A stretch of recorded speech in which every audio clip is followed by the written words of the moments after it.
오늘 우리 함께 나누실 하나님 말씀은 신약성경 누가복음 2장 말씀입니다. 누가복음 2장 21절부터 40절까지의 말씀을 제가 한 절, 여러분께서 한 절 번갈아 가면서 보도록 하겠습니다. 할례할 8일이 되매 그 이름을 예수라 하니 곧 잉태하기 전에 천사가 일컬은 바로라.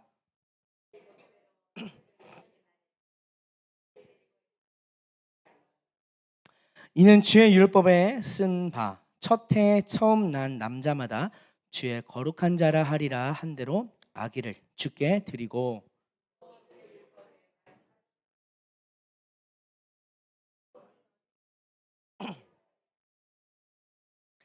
예루살렘에 시므온이라 하는 사람이 있으니 이 사람은 의롭고 경건하여 이스라엘의 위로를 기다리는 자라. 성령이 그 위에 계시더라.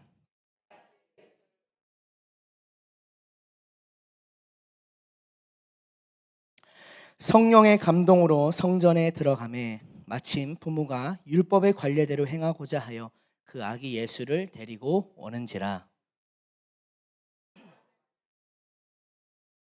주제여, 이제는 말씀하신 대로 종을 평안히 놓아 주시는도다.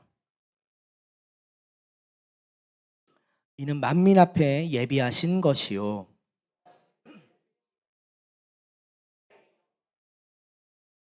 그의 부모가 그에 대한 말들을 놀랍게 여기더라.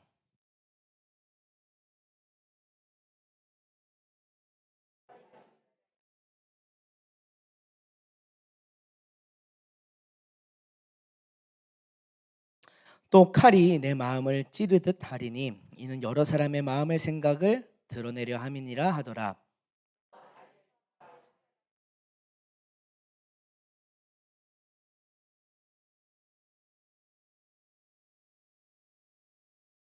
과부가 되고 84세가 되었더라. 이 사람이 성전을 떠나지 아니하고 주야로 금식하며 기도함으로 섬기더니,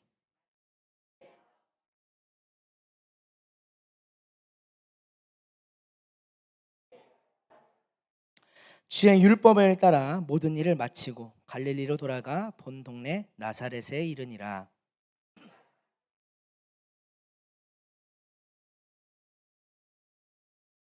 아멘. 할렐루야. 오늘 함께 읽으신 누가복음 2장 21절부터 40절 말씀을 본문으로 1월 1일 그리고 2월 2일이라는 제목으로 말씀 같이 나누고자 합니다.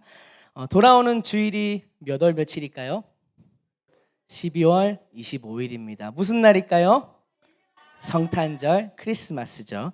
약 2000년 전에 예수님께서 나심을 기념하는 날입니다. 하지만 가끔 어떤 분들은 우리가 왜 12월 25일을 성탄절로 지켜야 하는가라는 것에 의문을 갖고 계신 분들도 계신 것 같아요. 12월 25일이 예수님의 정확한 생일이 아니라 후에 이날로 기념하자라고 지정해서 제정한 이유라는 것이란 그 이유죠. 게다가 그날이 원래는 로마에서 즐기던 태양신의 축제 날이었는데 왜 그날을 성탄절로 보내야 하느냐라고 좀 의문을 갖고 계신 분들도 있습니다. 사실 이 내용이 맞는 내용이긴 합니다. 원래 초대교회 교회에서는 예수님의 탄생을 기념하지 않았습니다. 주로 예수님의 고난을 기념했고 부활을 기념했습니다.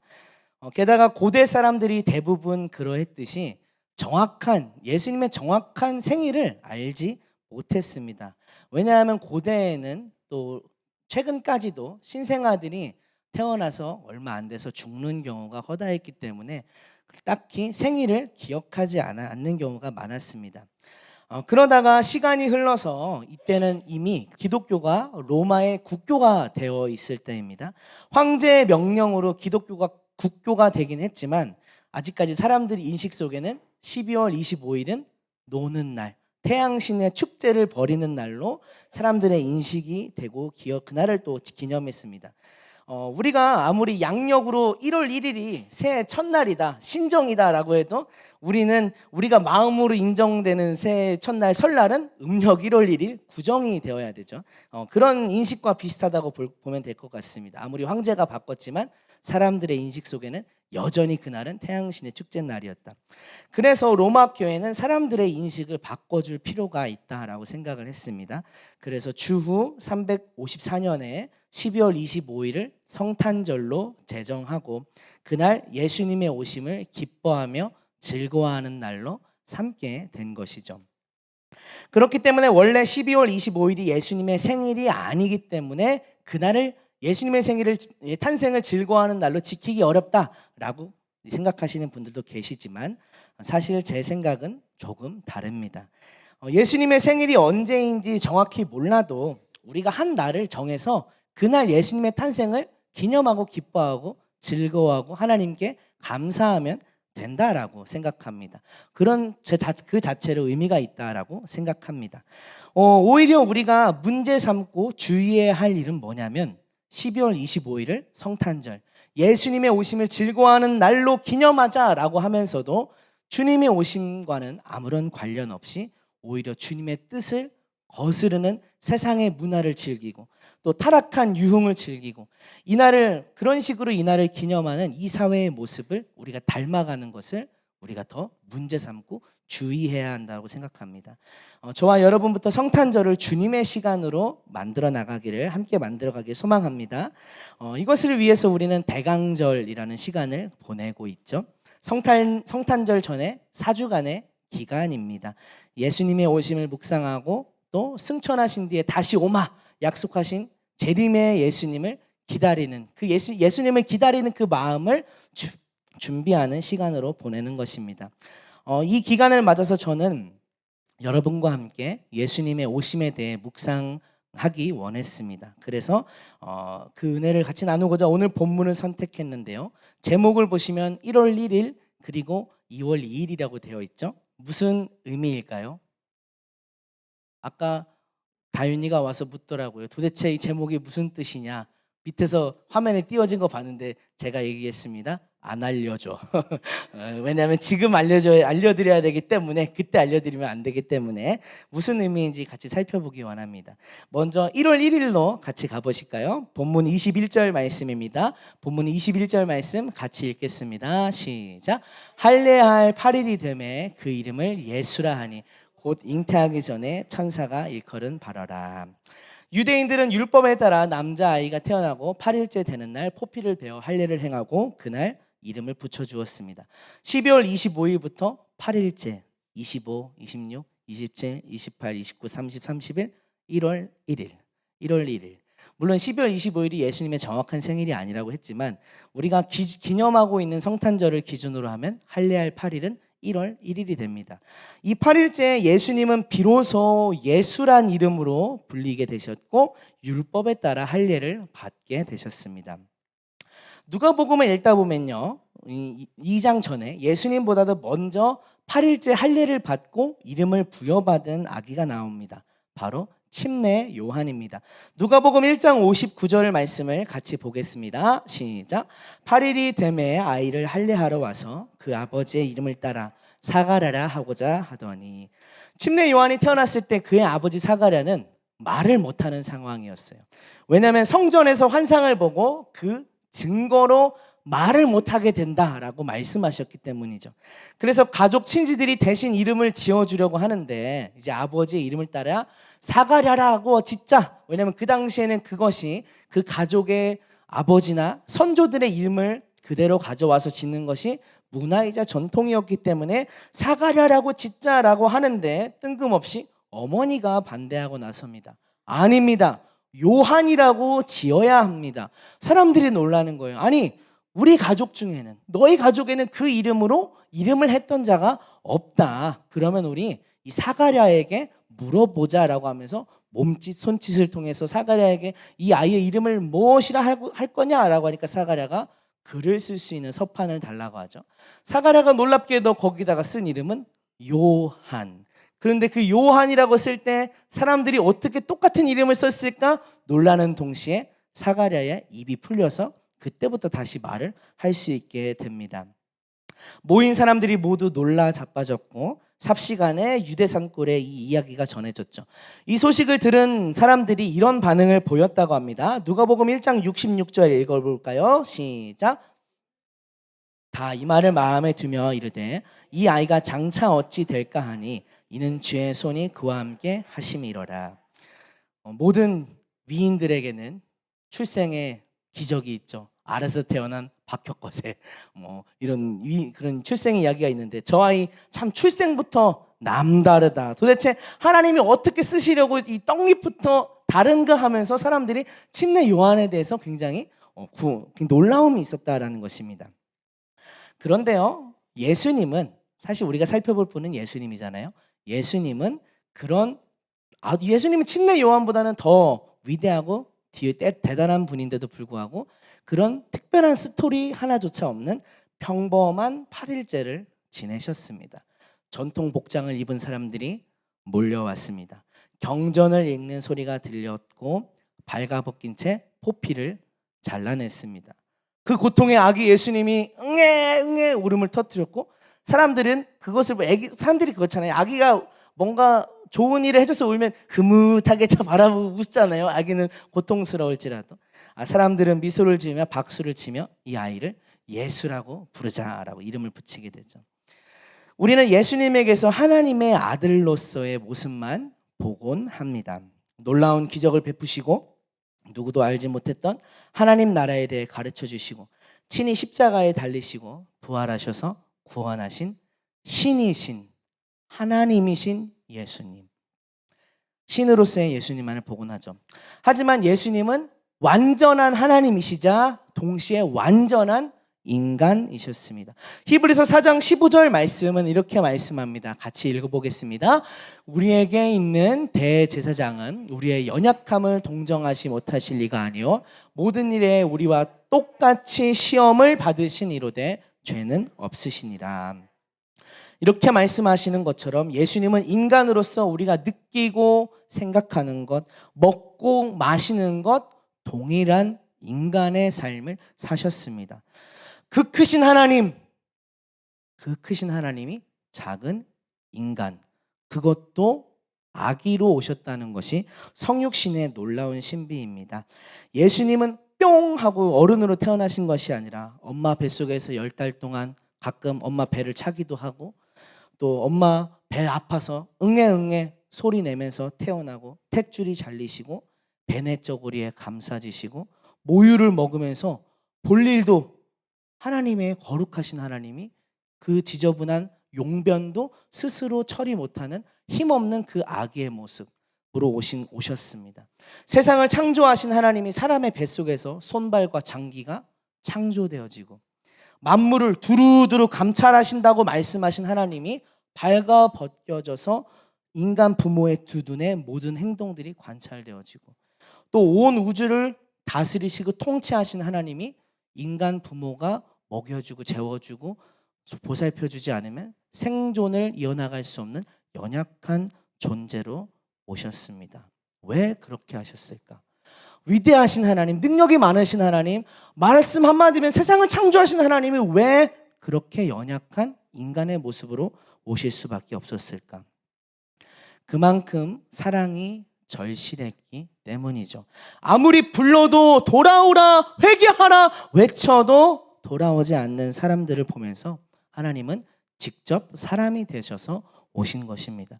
그렇게 해야만 죄로 물든 사람들이 하나님께 돌아갈 수 있기 때문이었죠. 예수님의 성육신은 가만히 묵상하다 보면은 하나님의 크신 사랑을 더 크게 깨달을 수 있습니다. 때로 우리는 살아가면서 안 된 것만, 우리에게 있어서 안 된 것만 바라보고 불평하기도 합니다. 늘상 인생이 피곤하다라고 말한다거나 더 갖지 못해서 아쉬워하는 마음을 감추지 못하곤 하죠. 하지만 우리가 깨달아야 할 것이 있다면 우리는 이미 가질 수 있는 것 중에 최고의 것을 가졌다는 것입니다. 우리가 누릴 수 있는 것 중에 최고의 것을 누리고 있다는 것을 저와 여러분 기억하기를 소망합니다. 하나님이 작디 작은 인간이 되어서 스스로의 힘과 능력과 권위를 포기하시면서까지 그렇게 찾아오신 그 사랑을 이 대강절 기간에 성탄절을 준비하면서 깊이 묵상하고 그 사랑으로 저와 여러분의 삶의 자리에 채우길 소망합니다. 성탄절까지 남은 4일 동안 기뻐하십시오. 즐거워하십시오. 감사하십시오. 사랑하십시오. 이 성육신의 사랑, 아기 예수님으로 오신 그 사랑을 우리 삶의 자리에 묵상으로 채우길 소망합니다. 1월 1일 지나고 다음으로 2월 2일로 한번 가보겠습니다. 본문 22절에서 24절은 이렇게 말씀합니다. 22절에서 24절 말씀 같이 읽어볼까요? 시작. 모세의 법대로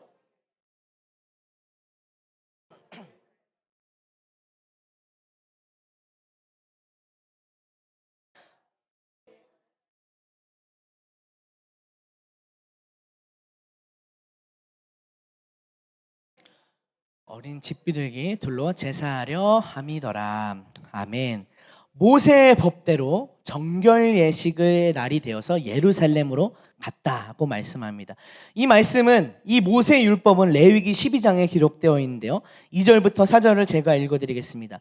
이스라엘 자손에게 말하여 이르라. 여인이 임신하여 남자를 낳으면 그는 이레 동안 부정하리니 곧 월경할 때와 같이 부정할 것이며 여덟째 날에는 그 아이의 포피를 벨 것이요 그 여인은 아직도 33일을 지내야 사녀리 깨끗하리니 정결하게 되는 기한이 지나기 전엔 성물을 만지지도 말며 성소에 들어가지도 말 것이며.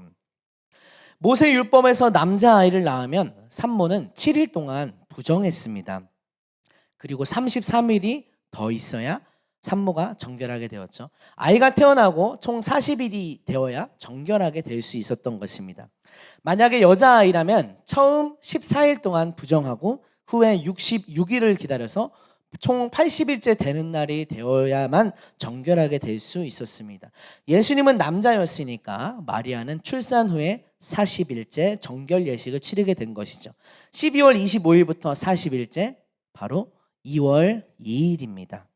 이날 무슨 일이 있었나? 레위기의 율법에 따라서 번제와 속죄제를 드렸습니다. 본문 24절에서는 산비둘기 한 쌍이나 어린 집비둘기 둘로 제사하려 함이었다고 말씀하고 있죠. 그런데 아마도 비둘기로 제사를 드리려 하였다는 것을 보니까 요셉과 마리아는 그렇게 형편이 여의치는 않았던 것 같습니다. 레위기 12장 6절과 8절을 보면 이렇게 말씀하고 있습니다. 아들이나 딸이나 정결하게 되는 기한이 차면 그 여인은 번제를 위하여 1년 된 어린 양을 가져가고 속죄제를 위하여 집비둘기 새끼나 산비둘기를 회막문 제사장에게로 가져갈 것이요 그 여인이 어린 양을 바치기에 힘이 미치지 못하면 산비둘기 2마리나 집비둘기 새끼 2마리를 가져다가 하나는 번제물로 하나는 속죄제물로 삼을 것이요 제사장은 그를 위하여 속죄할지니 그가 정결하리라.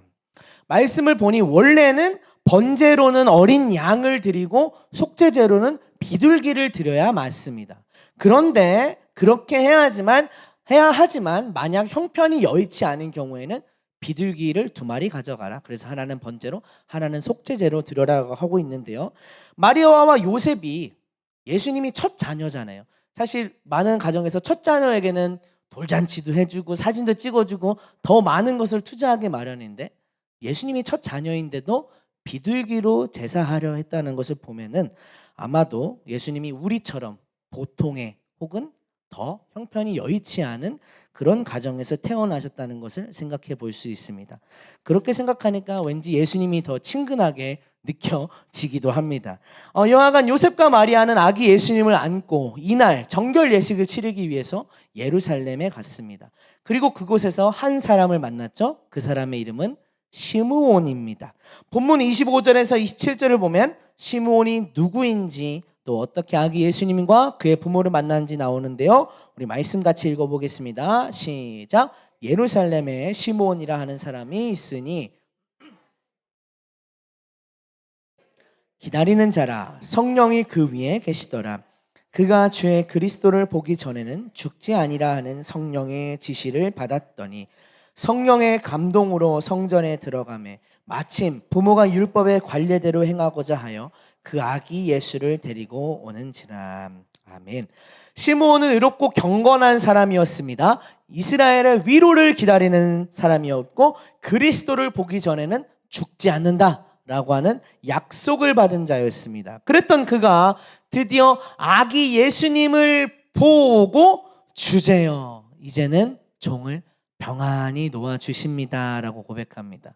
무슨 말이에요? 예수님을 보는 순간 알았다는 거죠. 이 아기가 그리스도구나. 하나님이 나에게 약속하신 그리스도구나 라고 나는 그것을 깨닫게 되었다는 것입니다. 저는 이 과정에서 눈에 띈 것이 하나 있었습니다. 그것은 바로 성령님의 존재가 많이 언급되고 있다는 것이었습니다. 25절, 26절, 27절 매 절마다 성령님이 등장하십니다. 성령님은 의롭고 경건한 시므온 위에 계셨다라고 말씀하고 있고요. 성령님은 시므온에게 그리스도를 보기 전에는 죽지 않는다라는 약속을 주셨고요. 또 성령님께서 감동을 주셔서 시므온이 성전에 들어갔고 아기 예수를 만나게 되었습니다. 성령님께서 주관하시고 운행하셨던 것이죠. 저와 여러분의 삶 가운데도 성령님의 주관하심과 운행하심이 있기를 소망합니다. 우리가 그렇게 성령님의 인도하심을 받기 위해서는 우리도 시므온처럼 살아야 합니다. 시므온은 의롭고 경건한 자였다라고 말씀하고 있습니다. 하나님의 마음을 가진 자, 하나님 앞에서 죄를 범하지 않기 위해 스스로를 다잡고 말씀 앞에 늘 자신을 깨우쳐 복종하며 경건하게 살아가는 자였다라고 말씀하고 있습니다. 이렇게 하나님 앞에 의롭고 경건한 자가 성령의 인도하심을 경험하는 줄 믿습니다. 또 시므온은 이스라엘의 위로를 기다리는 자였습니다. 이스라엘의 위로가 뭘까요? 구원자 그리스도를 기다렸다는 것이죠. 저와 여러분도 비슷한 의미에서 그리스도를 기다리고 있습니다. 예수님은 다시 오신다고 약속하셨습니다. 우리는 예수님, 다시 오실 예수님을 기다리며 살아가는 신부입니다. 우리 안에 희미하게 지워져 버린 재림 신앙을 다시 선명하게 일으켜서 주님이 다시 오실 것을 기다리는 신부의 영성으로 살아가는 자 되길 원합니다. 그럴 때 성령님께서 운행하시는 것입니다. 그리고 시므온은 성령의 감동에 순종했습니다. 성령의 감동에 따라 움직이고 순종할 때 성령님의 역사 보게 되는 줄 믿습니다.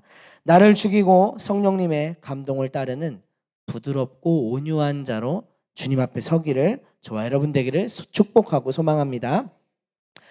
그렇게 시므온이 이 아이가 그리스도라는 것을 알고 나서 아기를 안게 되는데요. 아기를 안자마자 한 일이 있습니다. 뭘까요?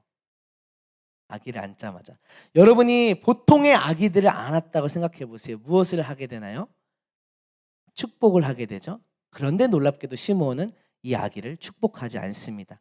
시므온이 먼저 한 일. 보통의 사람들은 아기를 안게 되면은 먼저 아기의 이렇게 눈을 마주칠 거예요. 자연스럽게 미소를 지으면서 오야 이렇게 아이에게 이렇게 하게 되겠죠. 우리의 그 아기를 아는 사람은 포커스는 아기에게 있다는 거예요. 그런데 시므온은 아기를 안고 어떻게 하냐면 시선을 위로 돌립니다. 아기를 안자마자 하나님을 향해 나아갑니다. 본문 28절에서 33절 말씀 같이 읽어보겠습니다. 시작. 시므온이 아기를 안고 하나님을 찬송하여 이르되 주제여 이제는 말씀하신 대로 종을 평안히 놓아 주시는도다. 내 눈이 주의 구원을 보았사오니 예비하신 것이요 이방을 비추는 빛이요 주의 백성 이스라엘의 영광이다 하니 그의 부모가 그에 대한 말들을 놀랍게 여기더라. 아멘. 내용을 보면 예언적인 선포입니다. 이 아기가 만민 앞에 예비된 주의 구원이고 이방을 비추는 빛이고 이스라엘의 영광이다라고 이 아이가 그리스도다라고 예언적으로 하나님 앞에 감사하며 찬양하는 거죠. 시므온은 이렇게 아기를 안고 하나님을 찬송했다라고 기록하고 있습니다. 그렇게 하나님을 찬양하자 요셉과 마리아가 그 말을 듣고 놀랍게 여겼다라고 하죠. 그리고 시므온이 하나님을 찬양한 후에 한 일 34절 말씀 앞부분만 볼까요? 시므온이 그들에게 축복하고 시므온이 축복을 하긴 했습니다. 그런데 누구를 축복했냐가 중요해요. 그들에게 축복하고 여기서 그들이란 앞서 33절에서 그 말을 놀랍게 여겼다라고 하는 요셉과 마리아 예수님의 부모를 축복했다라는 것입니다. 저는 이 부분이 눈에 띄었습니다. 앞뒤를 읽어봐도 시므온이 아기를 안고 축복했다는 말이 없었어요. 시므온이 아기를 안고 한 일은 하나님을 찬양한 것이었고 그들의 부모를 축복한 것이었어요. 왜 그럴까? 곰곰이 묵상하다 보니 시므온이 아기를 보는 순간 이가 그리스도라는 것을 알았잖아요. 그 세상에 그 누가 그리스도 하나님의 아들을 축복할 수 있겠어요? 이 아기는 온 땅의 주님이시고 누군가에게 축복받을 대상이 아니라 세상 만물을 복을 내리기도 화를 내리기도 하는 주권자라는 것을 시므온이 알았기 때문에 시므온은 아기를 축복한 것이 아니라 아기를 안고 하나님을 향해 찬양하고 그 부모를 축복했던 것이죠. 시므온 다음에 등장하는 안나라는 선지자도 비슷한 일을 보여줍니다. 그녀는 84세였는데 결혼 후에 7년 만에 남편이 죽었습니다. 그 후로 과부로 지내면서 성전을 떠나지 않고 주야로 금식하며 기도하였던 귀한 인물이었습니다. 혹시 제가 먼저 세상을 떠나거든 주야로 금식하면서 성전을 떠나지 않고 과부로 지내면서 하나님 앞에 살기를, 그거는 뭐 하나님이 알아서 하실 일이고요. 귀한 인물이죠. 하나님 앞에 그렇게 헌신했던 귀한 인물이죠. 안나도 아기 예수님을 보고 이렇게 행동했습니다. 본문 38절 말씀 같이 이걸 읽어볼까요? 시작. 마침 이때에 나와서 하나님께 감사하고 예루살렘의 속량을 바라는 모든 사람에게 그에 대하여 말하니라. 안나도 나왔는데 아기를 보고 한 일이 뭐예요? 하나님께 감사하고 이 아이가 예루살렘의 속량을 가져올 귀한 자 그리스도다라고 사람에게 이야기하는 행동을 했다는 것입니다. 우리가 보통의 아기를 대할 때 이 아기 이렇게 예뻐하고 그런 것이 아니라 시므온과 안나는 이 아기를 안고 먼저 하나님께 나아가고 사람에게 이 아기에 대해서 얘기하는 이 사실만 봐도 이 아기가 그리스도 하나님의 아들이시다라는 것을 우리가 성경을 읽으면서 알 수 있게 되죠. 우리가 성탄절을 맞이하며 가져야 할 자세가 바로 이런 모습입니다. 예수님의 탄생을 축하하는 즐거운 행사들로 우리 마음을 채울 수 있고 또 가족들과 연인들과 행복한 한때를 보낼 수도 있지만 그에 앞서서 우리는 예수님이 나셨다라는 것을 보면서 그 앞에 먼저 하나님 앞에 나아가서 하나님께 감사하고 찬양하는 자가 되어야 합니다. 하나님께 드리는 찬양과 감사가 우리가 성탄절을 보내는 첫 번째 방법이 되어야 합니다. 성탄절 이브에 가족끼리 모여서 또 성탄절 아침에 교회에 앉았을 때 이렇게 먼저 고백하십시오. 하나님 감사합니다. 찬양합니다. 나를 위해 예수님을 이 땅에 보내주셔서 감사합니다. 이렇게 감사와 찬양의 고백으로 먼저 나아가는 이번 성탄절이 되기를 원합니다. 다시 시므온의 이야기로 돌아가서 시므온이 아이를 안고 하나님께 나아가서 찬양하고 부모를 축복한 다음에 어머니 마리아에게 이렇게 말합니다. 예수님이 어떤 일을 하실지 그것이 그리고 마리아에게 어떤 마음을 가져다 줄지 예언적인 내용이죠. 본문 34절 35절 말씀 같이 보겠습니다. 시작. 시므온이 그들에게 축복하고 그의 어머니 마리아에게 말하여 이르되 보라 이는 이스라엘 중 많은 사람을 패하거나 흥하게 하며 비방을 받는 표적이 되기 위하여 세움을 받았고 또 칼이 내 마음을 찌르듯 하리니 이는 여러 사람의 마음의 생각을 드러내려 함이니라 하더라. 34절 많은 사람을 패하거나 흥하게 하며 복음에는 양면성이 있습니다. 구원 아니면 심판입니다. 우리가 믿으면 구원이지만 믿지 않으면 지옥입니다. 죄로부터 구원해 주신 은혜가 큰 것만큼이나 죄에 머물러 있을 때 받을 형벌이 무섭고 큽니다. 아들을 보내셔서 친히 죽게 하신 그 사랑이 큰 만큼 그 아들을 거절한 자에게 기다리고 있는 것은 무서운 심판뿐입니다. 예수님은 모퉁이의 머릿돌이라고 하셨습니다. 마태복음 21장 44절에서 말씀하는 것처럼 예수님을 거역하는 자는 가루로 만들어 흩으시는 무서운 분입니다. 예수님으로 인해 흥하고 패하는 자가 생기고 그 기준이 된다라는 것이죠. 저와 여러분이 예수님으로 인해서 흥하는 자가 되길 소망합니다. 예수님을 믿었지만 떠나가거나 예수님을 진정으로 마음의 주님으로 받아들이지 않아서 예수님을 믿지 않아서 패하는 그런 무서운 심판에 들어가지 않고 저와 여러분 모두 예수님으로 인하여 흥하는 자 되기 원합니다. 이어서 34절 후반부에서는 예수님께서 비방을 받는 표적이 되기 위하여 세움을 받았다라고 말씀합니다. 예수님께서는 멸시와 천대를 받으셨죠. 조롱을 받으셨습니다. 네가 유대인의 왕이냐? 침뱉고 가시관으로 쓰고, 가시관을 왜 쓰셨을까요? 당시에 왕들이 쓰는 왕관, 면류관, 금관, 그것이 아니라 가시관을 씌워놓고 조롱한 거죠. 에이 유대인의 왕 하면서 조롱한 거죠. 멸시를 받으시고, 예수님께서 오신 이유는 십자가에 달려 돌아가시기 위해서였습니다. 그 안에는 멸시와 조롱, 고통이 담겨 있었습니다. 우리를 위해서 그 비방과 또 외로움을 견디신 예수님을 기억하길 원합니다. 35절에서 말씀합니다. 또 칼이 내 마음을 찌르듯 하리니, 왜냐하면 이것은 여러 사람의 마음의 생각을 드러내려 하기 위해서다 라고 말씀하죠. 같은 맥락입니다. 예수님의 죽으심은 당연히 어머니 마리아에게는 가슴 아픈 일이었을 거예요. 그러나 예수님의 죽음은 마냥 아프기만 한 죽음은 아니었죠. 그것은 승리로 가는 과정이었습니다. 부활하여 승리로 가는 과정. 예수님의 죽음은 여러 사람의 마음의 생각을 드러내려 한다라고 하셨어요.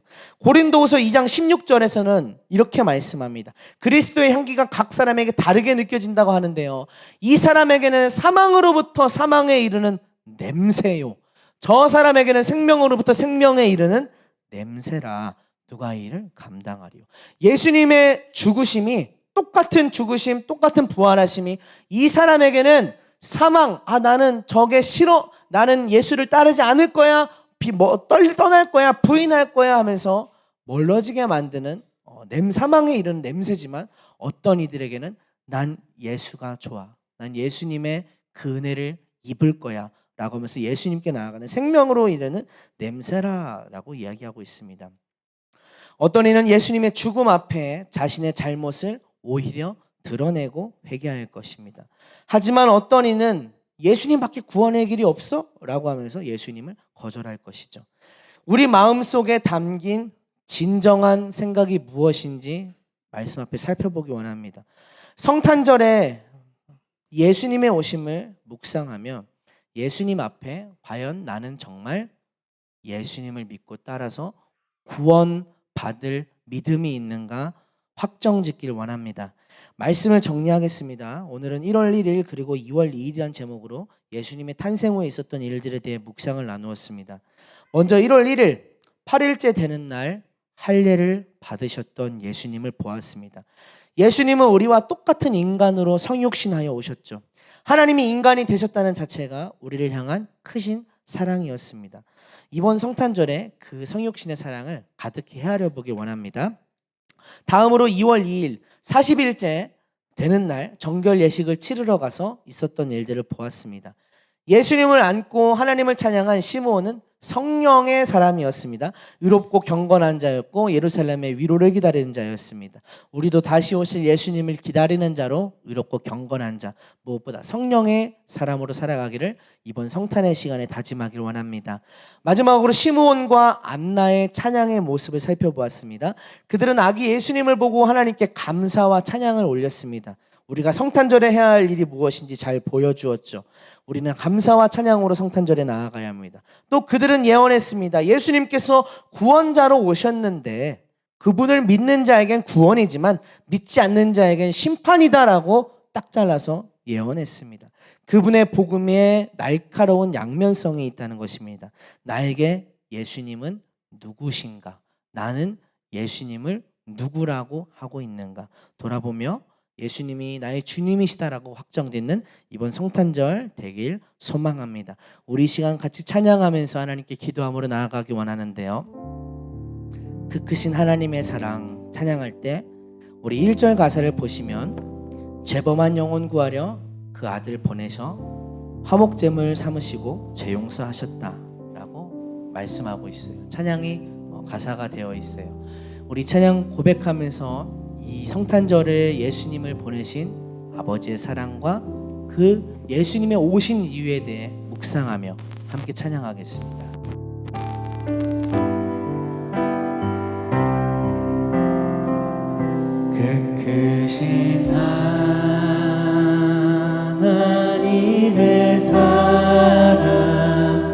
말로 다 형용 못하네. 저 높고 높은 별을 넘어 이 낮고 낮은 땅 위에 죄범한 영혼 구하려 그 아를 보내사 화목 채울 삼으시고 죄 용서하셨네.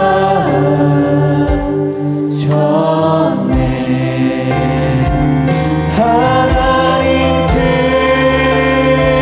크신 사랑은 증명하고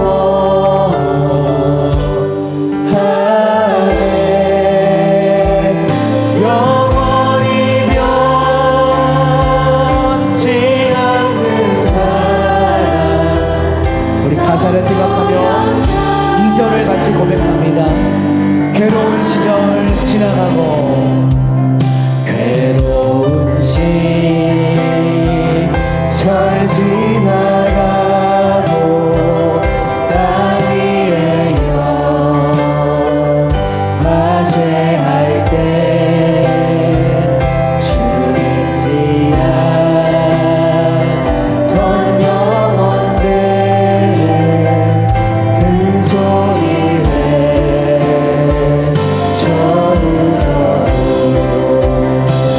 주 믿는 성도들에게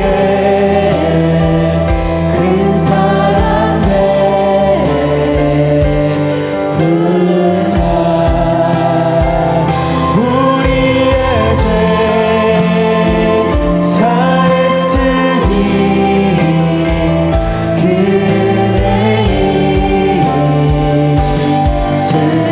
하나님 크신 사랑은 하나님 크신 사랑은 증명하고 하네. 영원히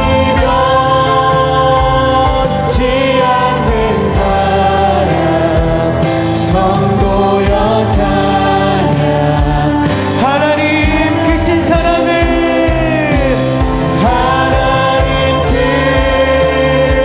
크신 사랑을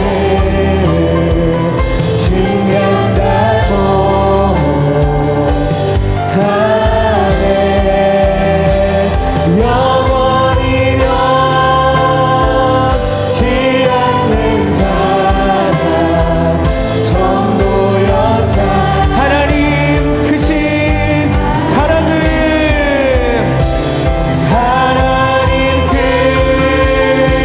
크신 사랑을 증명하고 하네. 영원히 변치 않는 사랑. 우리 시간 함께 기도의 자리로 나아갑시다. 하나님의 그 크신 사랑, 성육신의 사랑을 묵상하며 하나님 그 사랑 누리게 하여 주시옵소서. 또한 하나님 앞에 찬양과 감사로 나아가는 이 성탄절이 되게 하여 주시옵소서. 또한 복음의 양면성 앞에 과연 나는 예수 그리스도를 믿고 주님을 따르는 구원받는 믿음이 있는가 돌아보는 하나님 이 성탄절, 거룩한 성탄절이 되게 하여 주시옵소서. 우리 함께 주여 한번 외치며 함께 기도하겠습니다. 주여. 하나님 수와야 바카와라이스 나이스 카와야 바라바라바 나파와라바라 카와라이스 나이스 카와야 바라바라바 올라이스 나이스 카와라 나이스. 하나님 우리 안에 잃어버린 제 성탄의 주님 그 놀라운 사랑, 혹시 놀라운 은혜를 새롭게 하여 주시옵소서. 하나님 체험되게 하여 주시옵소서. 경험되게 하여 주시옵소서. 깨닫게 하여 주시옵소서.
기도하겠습니다. 우리를 사랑하셔서 아들 예수님을 이 땅에 보내신 하나님, 위대하신 하나님, 전능하신 하나님, 만물의 창조자이신 하나님께서 작디 작고 힘없고 연약한 인간의 육신을 입고 오셨다는 것, 그 크신 성육신의 사랑을 저희들이 깨닫게 하여 주시옵소서. 주님의 오심이 한량없는 사랑으로 인하여서 오심을 기억하면서 세상의 것에 다고 매달려 있고 세상의 문화와 쾌락과 유흥으로 즐거움을 삼고 있는 저희들의 모습을 주님 애통하며 회개하게 하여 주시옵소서. 주님께서는 이 땅 가운데 많은 자들의 생각을 나타내게 하시며 많은 사람을 패하거나 흥하게 하기 위하여 오셨다고 말씀하셨습니다. 저희들의 마음 가운데 혹여 여전히 패하는 생각, 여전히 주님을 온전히 믿지 못하고 우리 자신이 주인 되어 있지 않은지 이 성탄절의 시간에 돌아보게 하여 주시옵소서. 주님, 성탄절을 감사와 찬양으로 주님의 오심을 온전히 기뻐하는 귀한 절기로 보내도록 저희를 붙잡아 주시옵소서.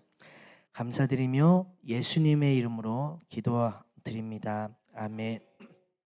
우리 주님께서 가르쳐 주신 기도 함께 하겠습니다. 이름이 거룩히 여김을 받으시오며 나라의 임하옵시며 뜻이 하늘에서 이루어진 것 같이 땅에서도 이루어지이다. 오늘날 우리에게 일용할 양식을 주옵시고 우리가 우리에게 죄진 자를 사하여 준 것 같이 우리의 죄를 사하여 주옵시고 우리를 시험에 들게 하지 마옵시며 나라와 권세와 영광의 아버지께 영원히 있사옵나이다. 아멘.